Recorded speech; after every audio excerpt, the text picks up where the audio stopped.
ಕರ್ನಾಟಕ ಶಾಲಾ ಪರೀಕ್ಷೆ ಮತ್ತು ಮೌಲ್ಯಮಾಪನ ಮಂಡಳಿ ಇಂದು ಎಸ್ಎಲ್ಸಿ ಪರೀಕ್ಷೆ 1ರ ಫಲಿತಾಂಶವನ್ನು ಅಧಿಕೃತವಾಗಿ ಪ್ರಕಟಿಸಿದೆ.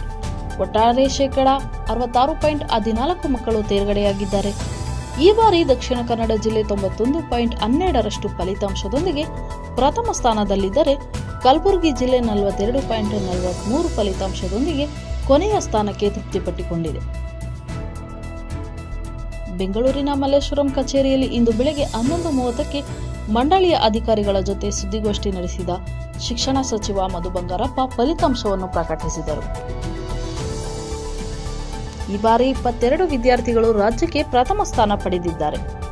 ಈ ವಿದ್ಯಾರ್ಥಿಗಳು 625ಕ್ಕೆ 625 ಅಂಕಗಳನ್ನು ಪಡೆದಿದ್ದಾರೆ. ಮಾರ್ಚ್ 21ರಿಂದ ಏಪ್ರಿಲ್ 4ರವರೆಗೆ ನಡೆದಿದ್ದ ಎಸ್ಎಲ್ಸಿ ಪರೀಕ್ಷೆಯಲ್ಲಿ 8,42,173 ವಿದ್ಯಾರ್ಥಿಗಳು ಪರೀಕ್ಷೆ ಬರೆದಿದ್ದರು. ಇದರಲ್ಲಿ 5,24,984 ವಿದ್ಯಾರ್ಥಿಗಳು ಪಾಸಾಗಿದ್ದು 66.14ರಷ್ಟು ಫಲಿತಾಂಶ ಬಂದಿದೆ.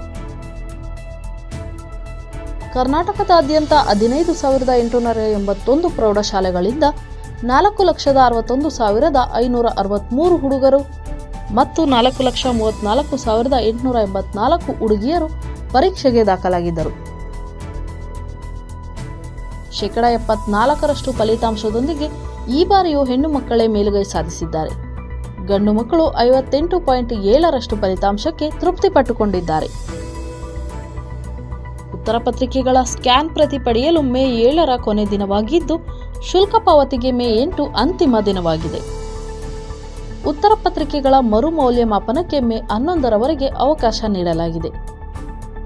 ಮಂಡಳಿಯು ಈಗಾಗಲೇ ಪರೀಕ್ಷೆ 1, 2, 3 ಹೊಸ ಮಾದರಿಯನ್ನು ಪರಿಚಯಿಸಿದ್ದರಿಂದ ಮೊದಲನೆಯ ಪರೀಕ್ಷೆಯಲ್ಲಿ ಯಾವುದೇ ವಿದ್ಯಾರ್ಥಿ ಉತ್ತೀರ್ಣರಾಗದಿದ್ದರೆ ವಿದ್ಯಾರ್ಥಿಯ ಫಲಿತಾಂಶವನ್ನು NC ಅಂದರೆ ನಾಟ್ ಕಂಪ್ಲೀಟೆಡ್ ಎಂದು ತೋರಿಸಲಾಗುತ್ತದೆ. ನಂತರ ಮರುಪರೀಕ್ಷೆಗಳ ಪೈಕಿ ಗಳಿಸಿದ ಗರಿಷ್ಠ ಅಂಶಗಳ ಆಧಾರದ ಮೇಲೆ ಅಂತಿಮ ಫಲಿತಾಂಶವನ್ನು ಪ್ರಕಟಿಸಲಾಗುವುದು. ಎಸ್ಎಲ್ಸಿ 2025ರ 2ನೇ ಪರೀಕ್ಷೆ ಮೇ 26ರಿಂದ ಜೂನ್ 6ರವರೆಗೆ ನಡೆಯಲಿದೆ. 3ನೇ ಪರೀಕ್ಷೆ ಜೂನ್ 23ರಿಂದ ಜೂನ್ 30ರವರೆಗೆ ನಡೆಯಲಿದೆ.